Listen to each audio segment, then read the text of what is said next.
Bonjour à tous, on se retrouve aujourd'hui pour un book review sur le roman Chérie de Colette aux éditions Le Livre de Poche. Ce roman, publié pour la première fois en 1920, nous raconte une histoire de Léa de Lonval, une courtisane âgée de 49 ans qui a une relation amoureuse, ou du moins une liaison, avec Fred de Peloux, un jeune homme âgé de seulement 25 ans. Cependant le drame arrive, Fred de Peloux a un mariage arrangé avec une jeune fille nommée Edmée, et donc cette fameuse liaison entre Léa et Monsieur Peloux doit se terminer. L'histoire est vraiment centrée autour de ces deux personnages-là et on va avoir par moments le point de vue de Léa et ensuite le point de vue de Fred, qui est d'ailleurs surnommé Chéri tout au long du roman, d'où le titre d'ailleurs. Donc on va commencer tout d'abord avec la vie sans spoilers. C'était une lecture très particulière, c'était la première fois que je lisais un classique de Colette. Et je sais honnêtement pas trop quoi en penser. C'est-à-dire que même au niveau de la note, je ne sais pas combien mettre à ce roman. Parce que j'ai eu du mal pendant les peut-être 30 premières pages. Et ensuite, je me questionnais un peu sur, ok, où est-ce qu'on va, quel est le but de ce roman. Et ensuite, je me suis dit, ah, il y a peut-être en fait ces fameuses thématiques-là qui ressortent. Et c'est donc ça le but de se questionner, de réfléchir sur ces thèmes. Non, je vais parler peut-être dans la partie spoilers car ça risque de donner un peu trop d'infos pour ceux qui n'auraient pas lu le bouquin et qui souhaiteraient ne pas être spoilés. Mais donc, je suis un peu pas mitigée, mais disons que cette lecture très très très rapide, puisque le roman fait un peu moins de 200 pages, mais écrit en police, je sais pas, police 13, enfin c'est très gros, se lit très vite, donc je l'ai lu en un jour et demi. Mais vraiment, je sais pas comment vous dire, je suis un peu perdue, perplexe. Déjà, ce roman a très peu de narration, ou du moins les dialogues prennent vraiment le dessus sur tout. On a quasiment tout le temps que des dialogues. Mais ce qui est appréciable, c'est que ces dialogues paraissent authentiques. Même si au début, le fait que voilà, on soit au début des années 1900, c'est quand même pas la même période et la même époque qu'aujourd'hui, donc les modes de vie sont totalement différents. Donc il y a ce temps d'adaptation là, on va dire. Mais ensuite, au niveau des personnages, les relations interpersonnelles, donc entre Léa et Chéri, bah, comment dire, leurs dialogues en fait vraiment paraissent très très très authentiques. Et ce que je peux vous dire, c'est que, et après je vais passer direct à la partie spoilers, si le thème mondain vous plaît, la critique un peu de la société, si le thème de la féminité, de l'indépendance, de la vieillesse chez les femmes vous intéresse, ce bouquin est fait pour vous. Parce que vraiment ce qu'il faut retenir, c'est que c'est quand même un roman de Colette, et là on est vraiment dans l'assertion de la femme forte et indépendante. Maintenant on va parler justement des thèmes plus en détail.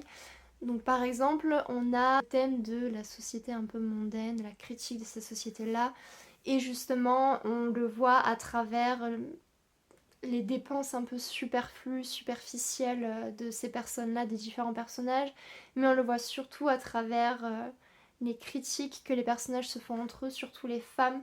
Et ça rejoint justement aussi le thème de la féminité, et on pourrait aussi peut-être parler de la solidarité féminine qui est à la fois existante mais en même temps très contestable.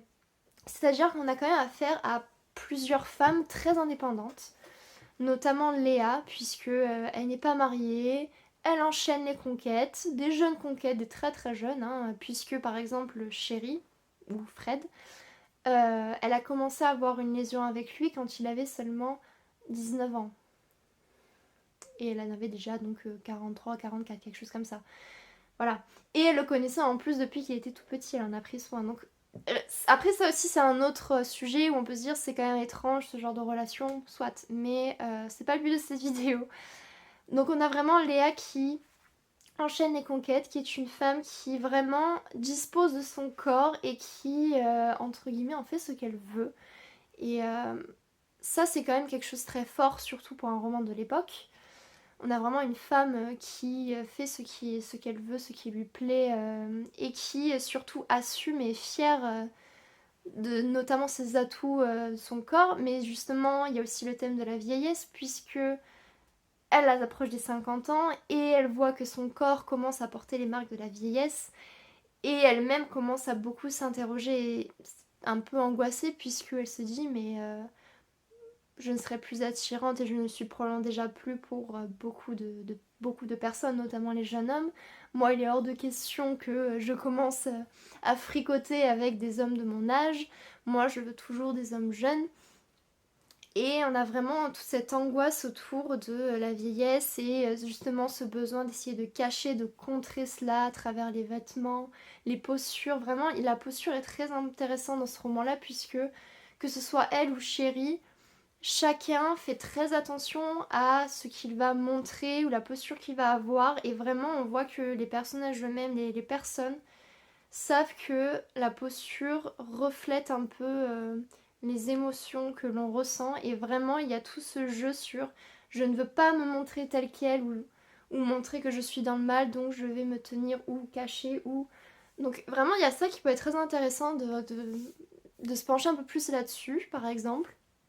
Vraiment, je vous dis, il y a énormément de thèmes à traiter. Donc, si je reviens aux femmes, puisque j'ai fait une très grande digression là, il y a de la solidarité, puisqu'on a Léa, par exemple, donc, qui l'assume pleinement. Elle aime les hommes jeunes, elle aime avoir des relations avec des coups d'un soir, etc. Pas de souci. Mais les femmes qui la côtoient le savent, la respectent pour ça. D'ailleurs, il y en a une qui s'appelle Lily, si je me rappelle bien, qui à un moment, pareil, a une relation un peu étrange avec un garçon qui, je crois, d'ailleurs est mineur, enfin c'est un peu bizarre. Mais en tout cas, il n'y a pas de jugement entre elles, notamment Madame Pelou, la maman donc de Chéri, qui sait très bien qu'il y a une liaison entre son fils et donc son ami, mais ne juge pas, ne dit rien. Donc vraiment sur le côté indépendance, les femmes sont solidaires entre elles et se respectent. Mais par contre, en ce qui concerne le physique, entre elles, elles sont très très dures. Et ça, je trouve que ça fait écho à notre société, puisque encore de nos jours, je trouve qu'il y a ce problème-là de solidarité entre les femmes, où beaucoup prônent à justement l'égalité entre les hommes et les femmes. Mais par contre, les femmes entre elles vont être très très dures, que ce soit sur leur choix vestimentaire ou sur leur choix de vie. Même encore de nos jours, je trouve ça très très violent personnellement. Que ce soit les critiques vestimentaires ou les choix de vie, c'est quasiment que des femmes qui m'ont fait ces reproches-là ou ces critiques. Les hommes, en réalité, enfin, c'est pas qu'ils s'en fichent, mais en tout cas, ils m'ont pas fait ressentir ça, ils m'ont pas fait de réflexion. Et vraiment, entre les femmes, il y a ce côté très étrange et très paradoxal où à la fois on veut se soutenir, mais en même temps on se tire vers le bas. Et c'est justement ce qu'on a dans ce roman-là, où entre elles, elles vont de façon très vicieuse faire croire que ah, je suis ton amie, ah, je ne veux que ton bien, mais en même temps à dire des mots, des phrases qui justement vont blesser ou en tout cas essayer. C'est un peu intriguant de voir que, bon, à l'époque, il y avait déjà cela bien sûr, mais que même encore de nos jours, on a toujours un peu les mêmes sujets d'actualité. Justement, la femme indépendante, de décider de faire ce que l'on veut de son corps, avoir plusieurs partenaires ou non, des partenaires différents régulièrement ou pas. Enfin, en tout cas, ce roman du début du XXe siècle fait énormément écho au XXIe siècle, puisque ces thématiques-là, donc de l'indépendance féminine, de la disposition de son propre corps, de faire ce que l'on veut, mais en même temps, voilà, solidarité féminine et en même temps cette fausse solidarité, tout ça, c'est vraiment des sujets qui sont toujours d'actualité et qui posent toujours problème ou en tout cas qui font réfléchir. Et donc c'est très intéressant de faire un peu des parallèles entre cette époque-là et aujourd'hui. Ensuite, concernant la relation même entre Chéri et Léa, bon, c'est un peu particulier puisqu'il s'agit d'une liaison, il y a l'écart d'âge. Moi-même, je sais pas trop quoi en penser parce que, voilà, cette femme a connu ce garçon quand il était un enfant. Elle l'a un peu élevé entre guillemets, mais maintenant elle a des relations sexuelles avec. Enfin, c'est quelque chose, bon, ça je ne le comprends pas, mais bon, je vais pas le juger, puis de toute façon ce sont des personnages fictifs.